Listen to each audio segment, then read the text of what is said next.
High, আমরা আজকে discuss করছি চার্জিং অফ এ ক্যাপাসিটার। একটা ক্যাপাসিটার যখন চার্জ হয় তখন কীরকমভাবে ক্যাপাসিটার চার্জ হয় সেই সম্বন্ধে আমরা ডিসকাস করছি।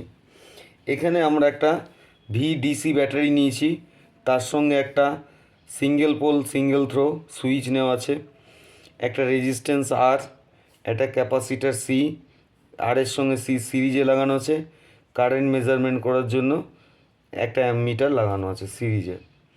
এই হচ্ছে ক্যাপাসিটার চার্জিং করার জন্য একটা ক্যাপাসিটারের সঙ্গে রেজিস্ট্যান্স সিরিজে কানেক্টেড করা আছে। এইবার সুইচটা যখনই আমি অন করব তখনই ক্যাপাসিটারের প্লেটে চার্জ গিয়ে জমা হতে শুরু করবে। তাহলে যে কোনো মুহূর্তে সাপ্লাই ভোল্টেজ সমান সমান হচ্ছে, এখানে দুটো কম্পোনেন্ট আছে আর রেজিস্ট্যান্স আর ক্যাপাসিটার। রেজিস্ট্যান্সের অ্যাক্রসে voltage drop equal to IC into R, capacitor অ্যাক্রসে ভোল্টেজ ড্রপ যে কোনো মুহূর্তে ধরলাম ভিসি। তাহলে এই দুটো ভোল্টেজ ড্রপের যোগফল ইকুয়াল টু সাপ্লাই ভোল্টেজের সঙ্গে সমান। তাহলে V equal to IC into R plus VC. তাহলে voltage drop across resistance plus voltage drop across capacitor.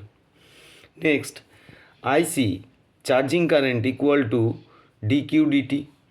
আবার কিউ ইকুয়াল টু আমরা জানি সি ইন্টু ভি, তাহলে D into C into VC DT. তাহলে সি এখানে কনস্ট্যান্ট ক্যাপাসিটারের capacitance value, তাহলে C বেরিয়ে এলো, তাহলে ডিভিসি ডিটি। তাহলে আবার ইকুয়েশনটাকে রিরাইট করি, ভি ইকুয়াল টু ভি, আইসির জায়গায় আমরা লিখতে পারবো সি ইন্টু ডিভিসি ডিটি, আর ইন্টু আর মাল্টিপ্লাই হলো প্লাস ভিসি। তাহলে V minus VC equal to C into R dVc dt. DVc dVc by V minus VC equal to dt by CR. এবার আমরা এটাকে ইন্টিগ্রেশনের ফিগার নিয়ে আসার জন্য আমরা কি করলাম না, মাইনাস দিয়ে বোথ সাইড ইকুয়েশনটাকে মাল্টিপ্লাই করলাম। এবার আমরা ইকুয়েশনটাকে ইন্টিগ্রেশন করছি বোথ সাইড। ইন্টিগ্রেশন করলে আমরা এখানে কি পাচ্ছি না, integration of minus DVC V minus VC equal to integration minus DT by CR. তাহলে ডিভিসি এর ইন্টিগ্রেশন করলে কত হবে না, log E base V minus VC, আর ডিটির ইন্টিগ্রেশন করলে হবে টি, তাহলে minus T by CR plus integration constant K. When T equal to zero then VC capacitor অ্যাক্রসে ভোল্টেজ জিরো। তাহলে এই ইকুয়েশনে টি এর মান জিরো বসালে এটা এই পার্টটা জিরো হয়ে গেল। নেক্সট, টি এর মান জিরো যখন ক্যাপাসিটার অ্যাক্রসে voltage zero, VC equal to zero put করলে K equal to integration constant equal to log E base V. এবার ইকুয়েশনটাকে আবার রিরাইট করলাম, log V minus VC minus T minus log E base V equal to minus T by C R. তাহলে এবার log A minus log B ফর্মুলায় ফেললাম, তাহলে log E equal to V minus VC by V equal to minus T by C R. তাহলে এখান থেকে E to the power minus T by C R equal to V minus VC by V. তাহলে VC equal to V into one minus E to the power minus T by lambda. এখানে ল্যামডাটাকে বলা হচ্ছে time constant, এবং lambda time কনস্ট্যান্টের value হচ্ছে C into R. ক্যাপাসিটারের capacitance value অবশ্যই ফ্যারাডে কোকে, এবং রেজিস্ট্যান্সের ইউনিট ওহম ইউনিটে, তাদের মাল্টিপ্লাই করলে আমরা সেকেন্ডের ইউনিট পাবো। তাহলে ভিসি ইকুয়াল টু কি, VC equal to V into one minus E to the power minus T by lambda. তাহলে ক্যাপাসিটারে টি ইকুয়াল টু যখন জিরো, ক্যাপাসিটারে অ্যাক্রসে ভোল্টেজ জিরো, ক্যাপাসিটারে অ্যাক্রসে ভোল্টেজ জিরো, আবার কিছু টি ইকুয়াল টু যখন ইনফিনিটি সময়, তখন ভিসি ইকুয়াল টু ভি। এইবার বাস্তবে কোনো ক্যাপাসিটার মোটামুটি ফাইভ ল্যামডা টাইমে, অর্থাৎ একটা টাইম কনস্ট্যান্টের 5 গুণ টাইম কনস্ট্যান্টে ফুল চার্জ হয়ে যায়।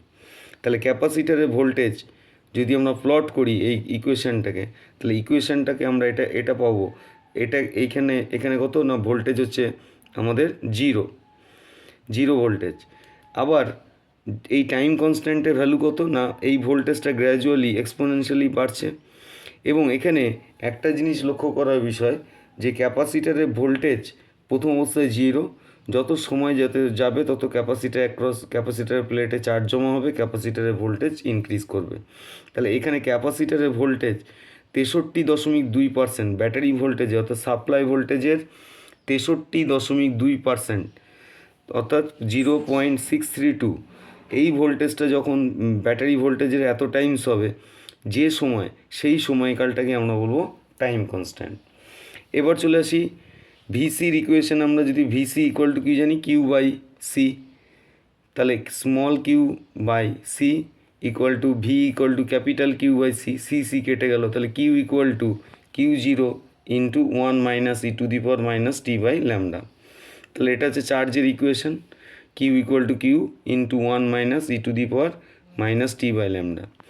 নেক্সট কিউ ইকুয়াল টু, এবার এই ইকুয়েশনটাকে আমরা ডিফারেন্সিয়েশন করি, তাহলে আইসি ইকুয়াল টু কত, d Q dt equal to Q d dt 1 minus E to the power minus T by lambda. তার মানে এটা ডিফারেন্সিয়েশন করলে তাহলে Q plus 1 by lambda e to the power minus T by lambda. Q equal to কত না, Q equal to হচ্ছে CV, lambda কত না সি আর, সি সি কেটে গেল, তাহলে V by R e to the power minus T by lambda.